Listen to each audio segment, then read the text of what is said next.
Welcome to Bay Focus. I always feel so privileged to come into your home each week and share with you what's going on here in Central Florida. So many different ministries that are doing the work of the kingdom of God in unique and creative ways. And we have two of those today that we're going to feature on the show. Lakewood Retreat in Brooksville, Florida. Love hearing from some of our people out that direction.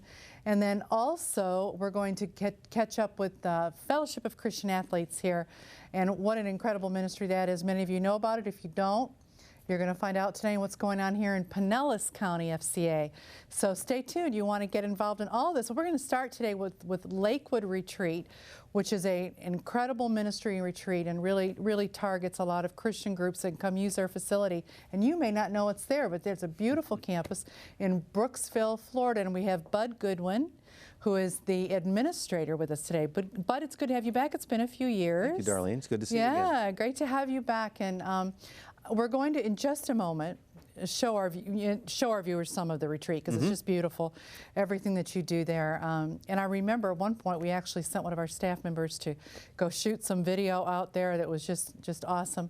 But tell us, our viewers, where you're located to start with, and just a little bit before we go to the video about the ministry. Sure. Well, we're located in Brooksville, Florida, though actually we're southeast of Brooksville by quite a bit. We're actually on I-75 at exit 293, so it's an easy commute from Pinellas County or Hillsborough County to get up there. And what we are is we're a hospitality ministry, a 135-acre facility, and our purpose is to minister to the church and to the people of the Church of Jesus Christ, to give them a place where they can come aside, away from the busy, hectic schedules that we all have in this world, and come aside in a natural setting and just really enjoy the presence of the Lord. Well, and one of the things that's a little bit unique with your I'm not using the right word because that's what you don't do. You don't do programs. You actually are just a facility that people can come in, ministries, organizations, youth groups, whatever, could come in and do their own program, and you're there to facilitate that, That's right? correct, yes. We try to be as flexible as possible and have the place prepared for whatever it is that each individual group wants to do there. But you have the full staffing, like even a kitchen staff, correct. everything, dining to help that. Yes, I love that. All right, pictures say it all. So let's take a look at the Lakewood Retreat just outside of Brooksville, Florida. Greetings from Lakewood Retreat. In this fast-paced age of schedules, noise, and all the things that distract us from our relationship with Jesus Christ, isn't it nice to know that there is still a place to go that is quiet yet fun, comfortable yet simple, nearby yet seemingly far away, a place that is devoted to encouraging Christian growth, family values, and interpersonal fellowship. Lakewood Retreat is a Christian camp and conference center located only 35 minutes north of downtown Tampa, just off I-75. Our primary purpose is to serve in a hospitality ministry, providing a place that promotes Christian education in a natural and fun setting. On 135 acres of beautiful hilly wooded land bordering a private lake, Lakewood is a perfect place for day events with over 25 activities, nature areas, and meeting spaces. Stay longer in the campground with sites for tent or RV camping, many with 50 amp electric, water, and sewer connections. Not the camping type? Enjoy one of our bunk cabins, mini lodges, or motel rooms. A total of 240 beds, all under climate control. Our dining room is a great place to eat a delicious meal or hold a special banquet. Lakewood has intrigue and value for all ages and provides a needed relationship building experience. Part of the effectiveness of this setting is that it is anything but boring. Play or relax in our beautiful swimming pool, canoe on the lake, take a nature walk, visit our farm animals, play basketball, tennis, volleyball, soccer, softball, horseshoes, disc golf, mini golf, tetherball, shuffleboard, try our new Gaga ball court, zip down the glide ride, get inside our giant foosball court and play human foosball, hang out in the game room, take a hayride, enjoy open kettle popcorn, sign up for a low ropes adventure, have an ice cream social, or just relax and enjoy nature, a sunset, or a starry night, all in a Christ-centered setting. Doesn't this sound refreshing? Does this sound like something your church, youth group, or family could benefit from? Lakewood also provides a powerful and fun week of summer camp for youth ranging from kindergarten through high school, with age-specific programming, loving trained counselors, intense worship and Bible training, personal study, application, and tons of fun. Since 1969, Lakewood has been providing great summer camp memories for youth of all ages. With nearly a 1-in-2 ratio of staff to campers, the Lakewood Summer Camp experience is uniquely personal, safe, and spiritually enriching. Visit our website at lakewoodretreat.org to see details and keep up with special pricing and community events such as festivals, concerts, and more as we work to provide Christ-centered and fun activities for our community. Like us on Facebook at facebook.com/Lakewood Retreat to keep informed of all that is happening. Feel free to call our knowledgeable team about questions, or schedule an on-site tour to see for yourself all that Lakewood has to offer. Thank you, and from all of the staff at Lakewood Retreat, may God bless you richly in Christ Jesus. Well, that gives you a look at it, and at a video piece there provided by Lakewood Retreat. And while that just said it all, there's a lot of different things you do. One thing I'm not sure that we mentioned early on is you're coming up on 50 years of connection of the Southern Mennonite Camp Association, right? That's the back, a little bit of the history. Actually, we just passed the 50-year point. Just a Okay. little. Yep. So we celebrated that last year. Yeah, and so now we're launching out to the next 50 years. And yeah, and they're the group that started this whole camp. This was part of their vision. Southern Mennonite Camp Association. Yeah, okay, that's really, it's a great history, great heritage. Okay, you mentioned that you don't, and the video really showed that too, is you don't necessarily program camps, but you do this summer camp. Right. So what has been the impact? If you were to look at some of the results of this camp going on for so many years now, Yeah. what's been some of the results? As you've seen, you have some great numbers on lives changed. We do, yeah. We don't know all the numbers. We know that there's tens of thousands over 50 years that have really made decisions for Christ there. We hear of some here and there from various group leaders that come in and talk about the number of people that were saved on a weekend or people that rededicated their lives to service. And then we have a number of people that come back after the fact, many times 20, 30 years later, and say, this is where I gave my life to the Lord, or this is where I got into full-time ministry. And we hear those stories after the fact. It's amazing the way God uses that environment. Yeah, I mean, I grew up going to church camp. Yes, you know, how right. you get this, and you know, it stays with you your whole life. I mean, the times you spend down in prayer and at the altars, and if you have all the different groups that come in, and one thing too is you do try to work with the groups coming in and customizing things a little bit, right? Yes, we do, right. So if the group lets us know what they want to accomplish before they come in, we try to provide them with all the options that they need to best accomplish that. Yeah, that's good. That's a little different approach too. All right. You have something that I just have to have you explain this, something new called the Gaga Ball Court. The Gaga Ball Court, yeah, which my understanding, Gaga means hit. Oh, and okay. I didn't know that, but it has nothing to do with Lady Gaga. I was going to say. So anyways, it's like a battle ball or that kind of a court, and I don't know all the rules yet. We're just building it. It's almost done. Yeah. And but it's a game where you bounce the ball on the ground and have to hit someone below the knees to get them out of the game. And from what I hear, it's a camp favorite, and so we decided we had to have one. Okay, well, that's a new one. Yeah, that's definitely a new one to me. All right, you also utilize some of your snowbirds that come down. How do you do that? Oh, boy, yes. We have about 30 volunteers that come down during the wintertime, and what they do is they devote themselves for about 3 months of service to repainting things, new carpeting, changing out things that get broken down through the summer, and really revitalizing the camp and taking us a step forward every year, and they're making a huge impact. That's a tremendous opportunity. So do you look for volunteers, people to come help you? Well, we'd love to have volunteers come in from the local area, and we do have a number that come in, especially in the wintertime, very few in the summertime. I wonder why. Yeah. But we do have some local. We have one fellow, for instance, that's been coming to us for 3 years, and he comes in 2 days a week and mows the lawn there. Amazing, amazing blessing to us. That's tremendous. All right, you have some challenges ahead of you. You have some things that you need, some things, expansion and funding always is a situation too for some of these. So tell us a little bit of what's going on here in the future and how our viewers can help. Well, number one, we're trying to get a pavilion built so that when groups come in for the day and have a picnic, they have a place where they can set up out of the rain. And that project we hope is going to get done this year.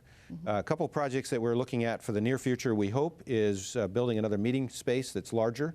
We have groups that are outgrowing us. They love coming to Lakewood. They don't want to go someplace else, and we're having to be creative and giving them enough space to get their program done.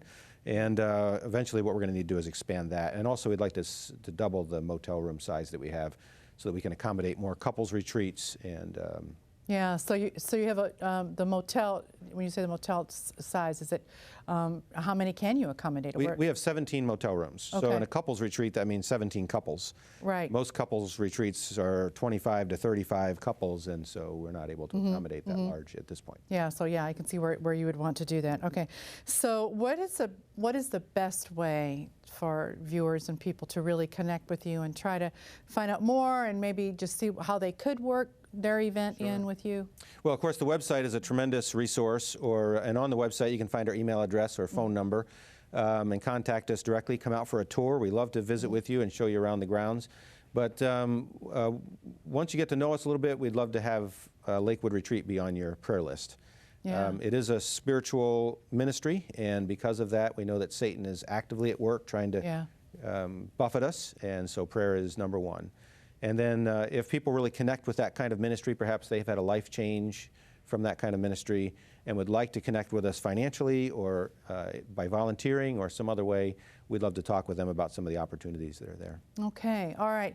All right, so then overall what you would say with Lakewood is that you're welcome to all kinds of Christian ministries. That's our purpose. It's yeah. predominantly a Christian or do you go with organizations in general? How do you do that? Well, our door is open to the public, but Yeah. our purpose is to provide a ministry escape for Yeah. the church. Yeah. And any group that comes in and abides by our rules, which are Christ-honoring rules, Yeah. may come and be there. Yeah. But 95% of the people that come are the church. Yeah, so it's a place bathed in the Yes, it Spirit of is. God. It is, yes. Spirit of the Lord. For 50 Thank you, years. Bud, so much for welcome. coming on today and you. updating us. And I hope you'll take advantage of the beautiful grounds, everything you saw at Lakewood Retreat. What a great opportunity. I know many times churches and youth groups and organizations that are involved in ministry are looking for a place to go where they can just get out in nature and find God. And we have highlighted some of those here on Bay Focus, and Lakewood's one of them.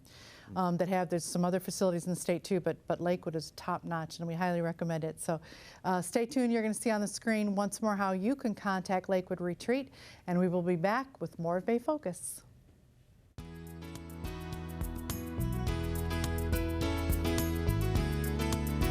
Lakewood Christian Retreat is located at 25458 Dan Brown Hill Road in Brooksville, Florida. To contact their office, please call 352-796-4097 or send an email to info@lakewoodretreat.org. For more information about the retreat, please log on to lakewoodretreat.org. I'm sure you've heard the saying, "You are what you eat," and many can vouch that this is a very true statement. Proverbs 27:19 talks about a similar comparison, which goes, "As water reflects a face, so a man's heart reflects the man." And just like what you put inside your physical body reflects the body, what you put inside your spiritual body reflects the heart. Putting the Word of God daily inside of you and having that personal relationship with Him is key. The Bible talks about that out of the abundance of the heart, the mouth speaks. What are you speaking today? Well, we're back with more of Bay Focus and another ministry we want to talk about today. You may be familiar with if you're new to Bay Focus or maybe you just haven't heard of them. It's called Fellowship of Christian Athletes, and it's really a lot of just what it says.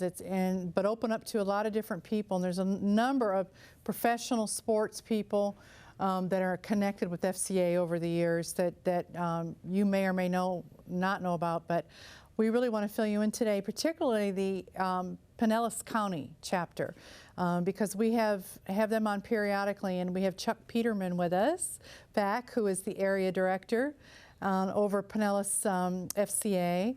And Chuck, I'm just alluded to the fact that we may have some people that aren't familiar with what Fellowship of Christian Athletes is, and we're going to go to a video in just a moment that I think would be nice to go to early on, but give our viewers just the overview. Well, FCA in Pinellas, and really FCA anywhere, is an evangelistic ministry. It's a Christian-based, biblically based club at our middle schools, high schools, and college campuses. I really think it's the most strategic mission field that we have now, right here in our own backyard, our public school kids. Yeah, yeah, boy, that's the truth, absolute truth. I tell you what we're going to do. We're going to go to this video clip because it shows some of the students meeting and a little bit what it looks like. And just a short video, and give our viewers a little bit of an inside look at the Fellowship of Christian Athletes.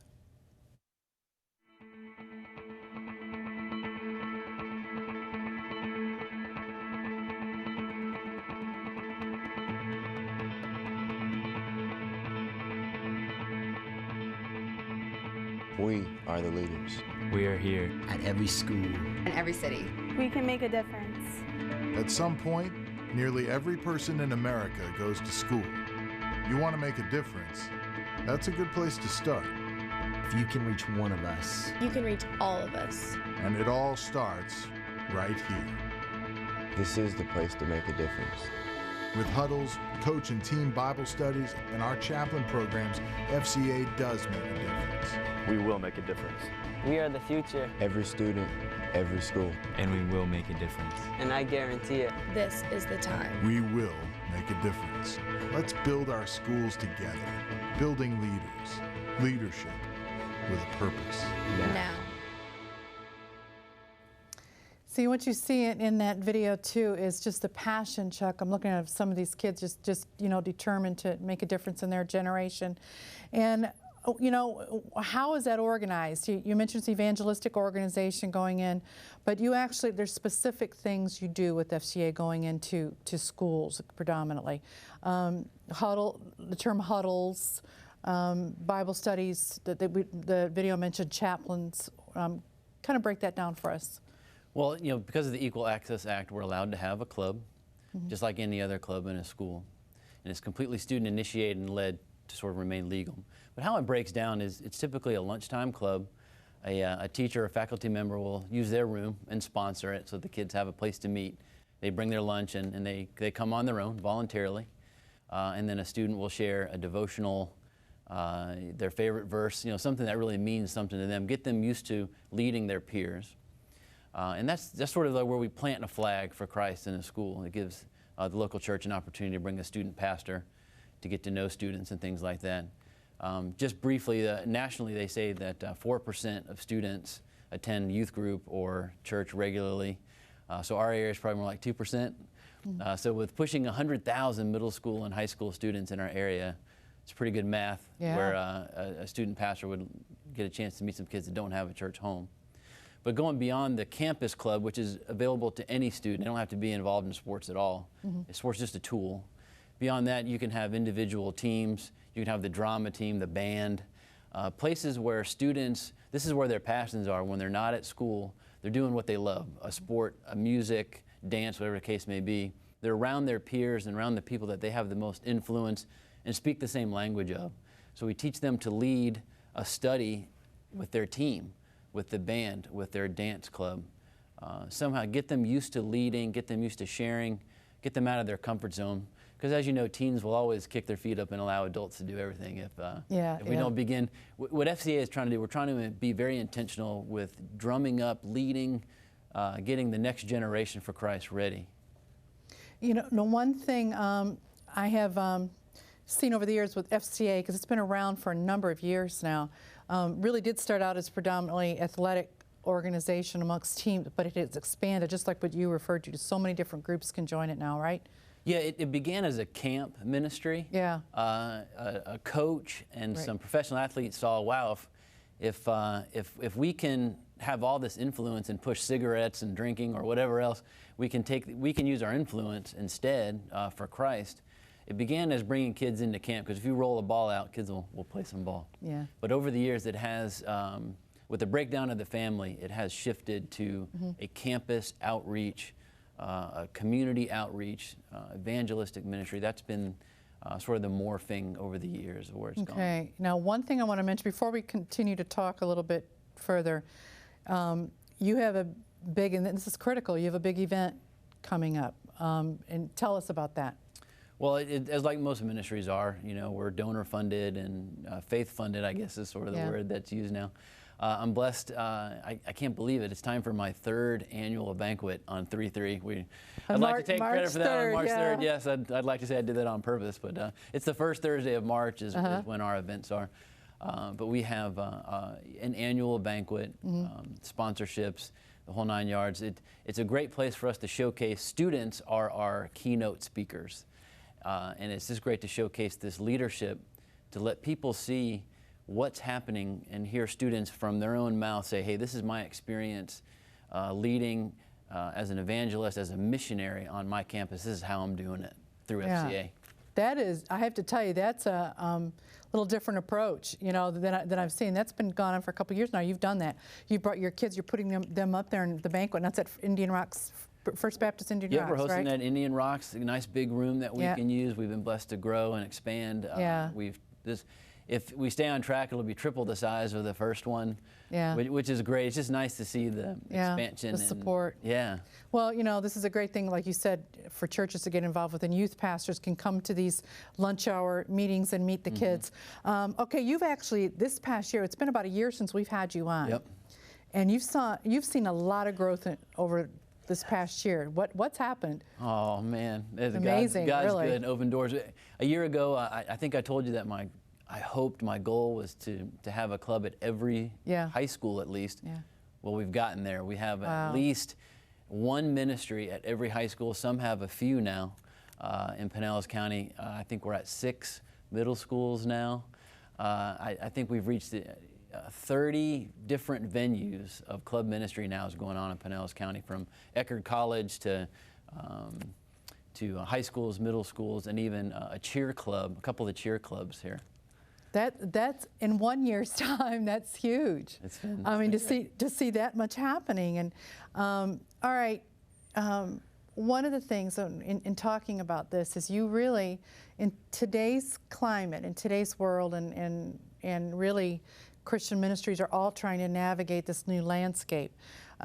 You have to use a lot of wisdom in coming at this. Now, you've mentioned that you're trying to raise up student leaders and trying to do this, and there's a couple reasons for that. One, you want to do that, but there's another reason too. You have to use wisdom, and it gets you into places, right? It opens doors, because of sometimes the whole idea that we have to be secular, that everything has to be secular. You can't come in. Faith-based organizations are having to walk some lines here.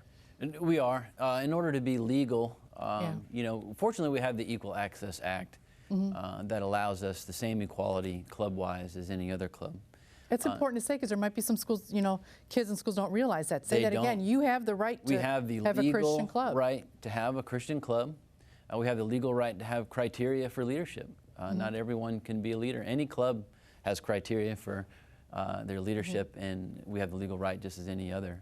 There's an organization called the Freedom from Religion Foundation, and their goal is to keep the church out of the public square. And what they feel like is they've hemmed us in. They feel like it's made it more difficult to have a club, saying students must initiate and lead the clubs. But really, it's helped us out. What we want to do is we want students to initiate and to lead and to start learning how to be the next generation for Christ, not just in our churches, but in the public square. So there are some rules to having a club at school, and we understand those rules, and we'll stay well within them. I don't even go to the line of the rules. I want administrations and faculty to feel very comfortable that what we're doing is what we're legally supposed to do, and I think that's biblical. Yeah, that's good, and and I like what you say, that what ended up, truthfully, the devil's trying to restrain and silence Christians. Actually, you turned and worked for the good, because now the students are rising up, because that's allowed. So they're rising up and taking leadership and sharing their faith. And any personal examples? Have you seen? Our lives have changed. You work with so many young people. Is there, what are you seeing the benefit that most of these kids come out of with doing this? Well, I just think of a school off the top of my head, at Boca Ciega High School. It was probably the last high school that we got a club on. And a young lady that came to our camp, she asked me when and where the club was at her school at Boca Ciega. And I said, well, there's just not a club right now. She's, well, that's changing. She just sort of looked at me. Well, she came out of camp and learned how to run her club from A to Z. found a teacher the first day of school to host the club, and she herself raised up a team of 6 to join her in leadership. Wow. So what I'm seeing is, Wow. is students, when they see that they have a say, when they find out they have a voice, because a lot of teens don't think they have a voice. They have the largest voice with their peers. They find out that when they start to lead and they start to do it themselves and they share, that the crowds come. The first club at Boca Ciega High School had more than 50 students in it. Wow. First time meeting. The first time meeting, which is, you know, not that numbers are that important, but it's exciting to see It is an indicator, that yeah, peers of draw interest. each other. Yep. Yeah, very, very cool, Chuck. Okay, again, let's say one more time before we close out. Let's do our save the date. You've got this exciting event. Come tell us all about it again. On March 3rd at Indian Rocks, 7 o'clock, we have our banquet where students will share their experience leading, how it's getting done. People are going to walk in the door wondering where the next generation is coming from. I hope they're going to walk out of the door knowing exactly where the next generation for Christ is coming from. And that's lunchtime in public schools with our students. Very, very, and of course you go into Christian schools too, and Christian colleges and colleges, period. Yep. And now with the fundraiser too, do people purchase tickets online, or how do they do? What do they do? We're doing pure table sponsorships and event sponsorships. Okay. They can go online and do so. Okay, at they can FCA find all Pinellas. that. All that information on fcapinellas.org. Okay, thank you, Chuck, Thank so you. much for being on the show today. Great to be here. And boy, I want to encourage you. I just love having Chuck on every year, and he's been involved in ministry here in the area for a number of years, and just to see how he is training up these young people and how they are taking the reins of leadership. And I truthfully right now I'm just so excited what I've seen happen in the last year, and all these doors open for FCA Pinellas. And that's just one area. This is all around the state, all around the country. So stay tuned on the screen. You're going to see how you can contact the Fellowship of Christian Athletes here in Pinellas County.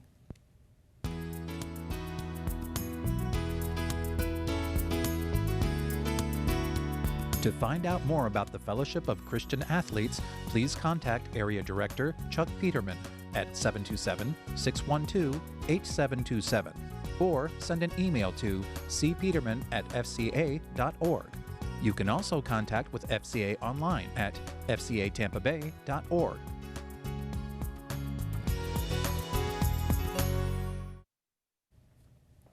Well, I hope you can get out and support Fellowship of Christian Athletes and their annual fundraiser. And then also Lakewood Retreat there in Brooksville. Wow, what a tremendous campus to share your event at, and all kinds of different things you can do there. I hope you'll contact them. And I want to thank you for tuning in each week to Bay Focus. If I don't hear from you, I don't know what's going on. So please contact me. You can, of course, reach us here at our website, ctnonline.com/Bay Focus. You can find me. Thank you so much for tuning in, and we will see you next week on Bay Focus. May God richly, richly bless you.